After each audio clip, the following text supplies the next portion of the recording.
हजरत उमर ने जब इस्लाम कबूल किया तो वो छुप गए थे, क्योंकि उनके कत्ल के फतवे जारी हो गए थे। उनके कबीले के लोग बाहर आके बैठ गए कि इसने तो अपना दीन बदल लिया है।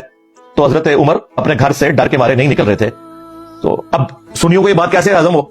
इन्होंने तो एक झूठी कहानी कराई गई है कि जब इस्लाम कबूल किया तो वो तलवार लेके बाहर आ गए और उन्होंने ये बातें करनी शुरू की। वो कितने भी नहीं लिखा हुआ है भाई, अल्लाह को डर जाओ, केड़ी कहानियां करवाते पे हो? जो लिखा हुआ है वही है जो बुखारी में लिखा हुआ है। तो जी ये मिर्जा, ये जाहिर मिर्जा पलंबर कहता है कि हज़रत उमर इस्लाम कबूल करके डरते छुप गए थे और लोगों ने झूठी ये अफवाह फैलाई हुई है, ये बातें अपने पास से गढ़ी हुई है कि वो तलवार लेकर बाहर आ गई थी, ये कर दिया वो कर दिया।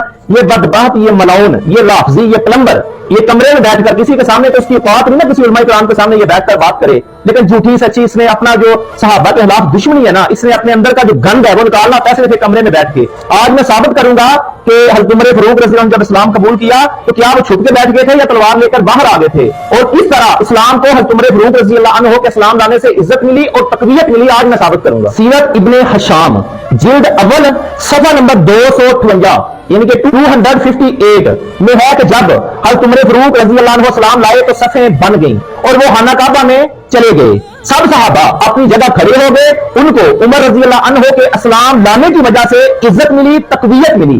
ये कहां लिखा है? सीरत इब्ने हशाम पे जिल्द अव्वल सफा नंबर 258 पे, यानी कि वो सब जब खाना काबा में चले गए सफा की शक्ल में मुसलमान उमर फारूक के ईमान इस्लाम कबूल करने के बाद तो उन सब को इज्जत मिली और तकवीयत मिली।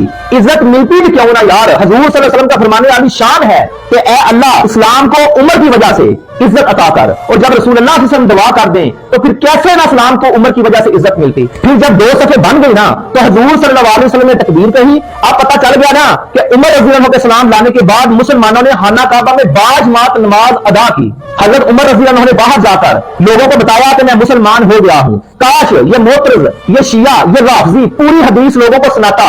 हजरत अब्दुल्लाह बिन उमर रज़ी अल्लाह अन्हु बयान करते हैं कि मेरे वालिद मोहतरम अपनी चादर घसीटते हुए आए, मैं आपके पीछे गया, आपने मस्जिद में दाखिल होते ही ऐलान किया कि ऐ मुशरिकीन मक्का, मैं इस्लाम ले आया। अब कुफार अपनी अपनी जमातों में खाना काबा के इर्द गिर्द बैठे हुए थे ताकि उन्होंने कहा उमर बिन खत्ताब साबी हो गए हैं। तो आप रज़ी अल्लाह ने कहा तुम झूठ बोलते हो, मैं साबी नहीं, मैं इस्लाम ले आया हूं, मुझे साबी मत कहो। फिर इसके बाद लड़ाई शुरू हो गई, यहां तक कि सूरज उनके सिरों पर आ गया और लड़ाई जारी रही। इसके बाद हज़रत उमर फारूक रज़ी अल्लाह घर गए और वो बाहर खड़े इस बात पर लड़ रहे थे कि उमर मुसलमान क्यों हुआ, क्योंकि उनको भी पता था कि उमर के इस्लाम लाने से मुसलमानों को ताकत मिलेगी, मुसलमानों को इज्जत मिलेगी, और फिर इज्जत और ताकत मिली जो मैं पीछे आपको वो सीरत इब्ने हशाम से साबित कर भी चुका हूं बाहवाला कि हज़रत उमर रज़ी अल्लाह अन्हु ने मुसलमानों को खाना काबा में नमाज पढ़ाई जो कि रसूलुल्लाह सल्लल्लाहु अलैहि वसल्लम की ज़ेरे इमामत 2 सफ़े बनी और तकबीर हुजूर ने खुद कही। जब हज़रत उमर फारूक रज़ी अल्लाह अन्हु उनसे लड़ाई करके घर गए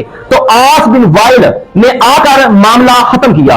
यह हज़रत उमर रज़ी अल्लाह अन्हु आस बिन वाइल के पास गए और ना उसको बुलाया, यानी हज़रत उमर फारूक आस बिन वाइल के पास नहीं गए, उसने आकर मामला खत्म किया, लेकिन हज़रत उमर फारूक ने उसको नहीं कहा था कि तुम आओ ये मामला खत्म करो। अब सुने हज़रत उमर फारूक रज़ी अल्लाह अन्हु के ईमान की शान इब्ने हशाम ही की ज़ुबानी वो कहते हैं कि बाद अहले इल्म ने मुझे ये बात बताई है कि अब्दुल्लाह बिन उमर ने कहा आस बिन वाइल ने अपनी जान बचाई, अल्लाह उसे जज़ा दे। यानी अब्दुल्लाह बिन उमर कहते हैं कि आस बिन वाइल ने जान बचाई, अल्लाह उसे जज़ा दे। तो सुनो हज़रत उमर फारूक रज़ी अल्लाह अन्हु ने क्या जवाब दिया कि ऐ बेटा वो आस बिन वाइल था, अल्लाह उसे कोई जज़ा ना दे क्योंकि वो तब काफिर था। इसलिए हज़रत उमर फारूक ने अपने बेटे से फरमाया ऐ बेटा अल्लाह उसे कोई जज़ा ना दे क्योंकि वो तब काफिर था। ये है मेरे उमर की शान। इसी किताब जो सीरत इब्ने हशाम सफा 260 पर हज़रत उमर फारूक रज़ी अल्लाह अन्हु अबू जहल के पास गए, उसे खुद जाकर यानी हज़रत अबू जहल के पास खुद जाकर बताया उसे कि मैं इस्लाम ले आया हूं, कुरान पर भी ईमान ले आया हूं। तो उसने आपको बददुआ दी। वो कहते हैं कि उमर ईमान लाके घर में छुप गए थे और वो तो खुद जाकर बता रहे हैं, बड़े बड़े काफिर सरदारों को बता रहे हैं कि मैं मुसलमान हो गया हूं, कुरान पर ईमान ले आया, रसूलुल्लाह पर ईमान ले आया हूं, तुमने जो करना कर लो। आगे किताब कुलियात औलिया जिल्द अव्वल में भी यही लिखा है कि आपका नाम फारूक इसलिए पड़ा कि जब पहले दिन ही मुसलमानों ने हरम शरीफ में जाकर नमाज पढ़ी, इस दिन हजूर सल्लल्लाहु अलैहि वसल्लम ने आपको फारूक का लक़ब दिया, यानी कुफर और इस्लाम में फर्क करने वाला। अगर तरीहुल हुल्फा सफा नंबर 90 आप जब इस्लाम लाए ना तो बारगाह रिसालत में अर्ज की अब हम छुप कर इबादत नहीं करेंगे। फिर तमाम मुसलमान काबतुल्लाह में नमाज अदा की, तब हजूर सल्लल्लाहु अलैहि वसल्लम ने आपको फारूक का लक़ब दिया और यह तरीहुल हुल्फा सफा नंबर 90 पर आई है। ये अज़ल नजरा जिल्द 1 सफा नंबर 273 पर भी है कि जिब्रील अलैहिस्सलाम ने फरमाया जमीन में उनका नाम उमर और आसमानों में फरूक है। अगर तरीह इब्ने असाकर जिल्द 44 सफा नंबर 50 पे हजरत अली मुर्तजा रज़ी अल्लाह अन्हु अर्ज की गई कि हमें उमर बिन खत्ताब के बारे में कुछ बताइए, यानी हज़रत अली पाक से कि हमें उमर बिन खत्ताब के बारे में कुछ बताइए, तो अरशाद फरमाया हजरत उमर रज़ी अल्लाह अन्हु जिन्हें अल्लाह अज़्ज़ वजल ने लक़ब फरूक अता फरमाया कि आप रज़ी अल्लाह अन्हु ने हक और बातिल जुदा जुदा कर दिया। कहने वाले कौन है? हजरत अली मुर्तजा शेर खुदा के उमर को फरूक का लक़ब अल्लाह ने अता किया क्योंकि उन्होंने हक और बातिल को जुदा जुदा कर दिया। ये तरीह इब्ने असाकर में ये रवायत आई है जिल्द 44 सफा 50 पे। बाकी मैं आपको बता चुका हूं कि वो मुशरिकीन आपसे क्यों लड़ाई करते थे, वो इसलिए करते थे उनको पता चल गया था कि इस्लाम को तकवीयत मिल गई है, इज्जत मिल गई है, अब हमारा क्या होगा। उमर तो बहुत दिलेर आदमी था, अब वो मुसलमान हो गया, इसलिए वो लड़ाई करते थे, जिद करते थे कि तुम वापस पलटाओ, कहते थे तुम साथी हो गए हो, और उन्होंने कहा नहीं मैं साथी नहीं, मैं ईमान ले आया हूं। राफ़ज़ी जिस हदीस से यानी कि इस हदीस से हज़रत उमर फ़ारूक रज़ी अल्लाह अन्हु की शान घटाना चाहता था, लेकिन फकीर ने उसी हदीस से हज़रत उमर फ़ारूक रज़ी अल्लाह अन्हु की शान और उनकी जो अज़मतों के जो अंबार हवालों के अंबार लगा दिए।